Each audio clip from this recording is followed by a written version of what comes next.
Hello friends, मैं हूं पूनम बिष्ट अल्मोड़ा की पहाड़न और आप सभी का स्वागत करती हूं मैं मेरे यूट्यूब चैनल पहाड़ी पूनम और देवभूमि उत्तराखंड में।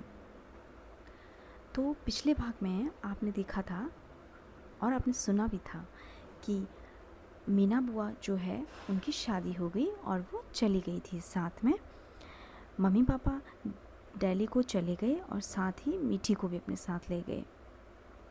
तो मीठी जो है अपने उस प्यारे से गांव को छोड़कर, अपने घर को छोड़कर, उन कच्चे अंगूरों को छोड़कर, जिसके लिए अम्मा ने कहा था कि मीठी जब ये पकेंगे तो मैं अंगूर भेज दूंगी तेरे लिए, तो उन अंगूरों को छोड़कर और उन पहाड़ों को, धारे को, नदियों को और अपने उस सुंदर से जो दूर दिख रहा है ना उस घर को छोड़कर चली गई। और साथ में अम्मा बुबू, चंपा बुआ वो भी वहीं रह गए। और फिर वो चल दी दिल्ली की तरफ। दिल्ली में जब वो पहुंची तो उसने देखा कि एक छोटा सा कमरा है जो शुरू होते ही बस ख़त्म हो जाता है। फिर वो सोचने लगी कि गांव में तो इतना बड़ा घर था, फिर भी कई बार वहाँ पर भी जगह की कमी हो जाती थी, तो यहाँ पर ये लोग कैसे रहते होंगे। पापा जो थे वो हर सुबह जाते ऑफिस और शाम को आ जाते, और पापा से सब डरते भी थे घर में।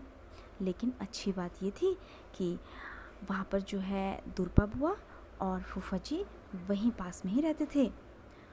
और जो दुर्पा बुआ है वो बहुत प्यार करती थी मीठी को, और साथ में फूफा जी उसे पहाड़ों की याद दिलाते रहते थे। पता है कैसे? वो हुड़की बजाते थे और जो मीठी है वो हुड़की पर नाचती थी। और माँ भगवती का आशीर्वाद तो हमेशा था ही। साथ में अब मीठी के लिए टॉयज़ भी आने लगे थे, जैसे गुड़िया। लेकिन वो गुड़िया जो थी वो धारे की बराबरी नहीं कर सकती थी।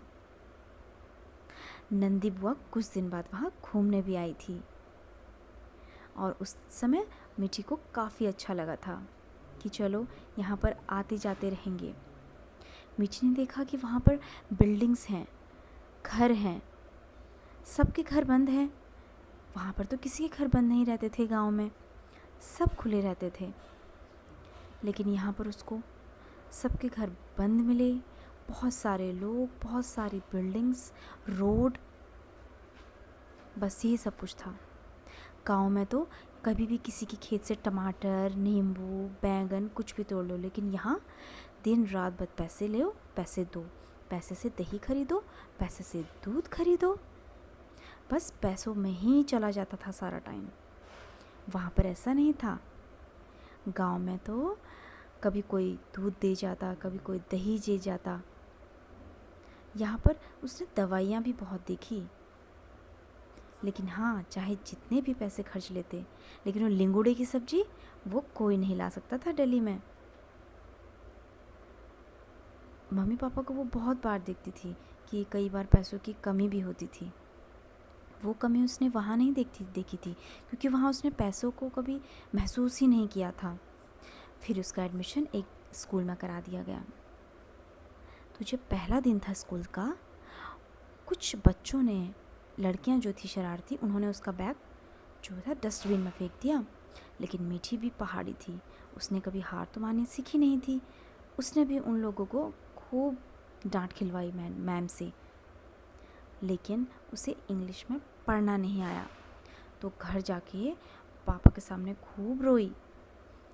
एक तो मैं उसका जो बैग फेंक दिया था, और साथ में उसे इंग्लिश में पढ़ना नहीं आया। तो उसने कहा कि पापा मुझे जो है हिंदी मीडियम स्कूल में पढ़ना है, मुझे इंग्लिश मीडियम में नहीं पढ़ना है। वहाँ पर बच्चे बहुत गंदे होते हैं। गांव में कितने अच्छे बच्चे थे, कितने अच्छे दोस्त थे मेरे, सब लोग मेरा साथ देते थे, हम लोग एक साथ स्कूल जाया करते थे और मैं बहुत खुश थी वहाँ पर। यहाँ के बच्चे वैसे नहीं हैं पहाड़ों जैसे, यहाँ पर कुछ भी पहाड़ों जैसा नहीं है। उसे बहुत दिन तक ये सब कुछ महसूस होता रहा, बिल्कुल एक तितली की तरह। लेकिन उसने धीरे धीरे अपने माहौल को पहचाना और उसे समझ में आने लगा कि पढ़ाई कितनी ज़रूरी है। लेकिन वो अपने उस गांव और उस पहाड़ों को कभी नहीं भूली, ना अपने उन दोस्तों को। वो सब उसे बहुत याद आते रहे।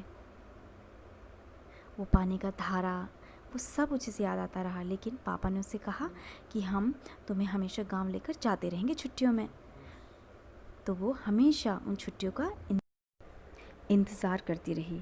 और साथ में उसने यहाँ पर महसूस किया कि जिन पेड़ों को यहाँ बिल्डिंगें बनाने के लिए काटा गया है, उन्हीं की फ़ोटो हमसे बनवाई जाती है और फिर उसमें मार्क्स दिए जाते हैं। साथ में वहाँ जहाँ पर खूब सारे पेड़ हैं, वहाँ पर कभी इस तरह से हमें पेड़ का बनने को कहा ही नहीं गया।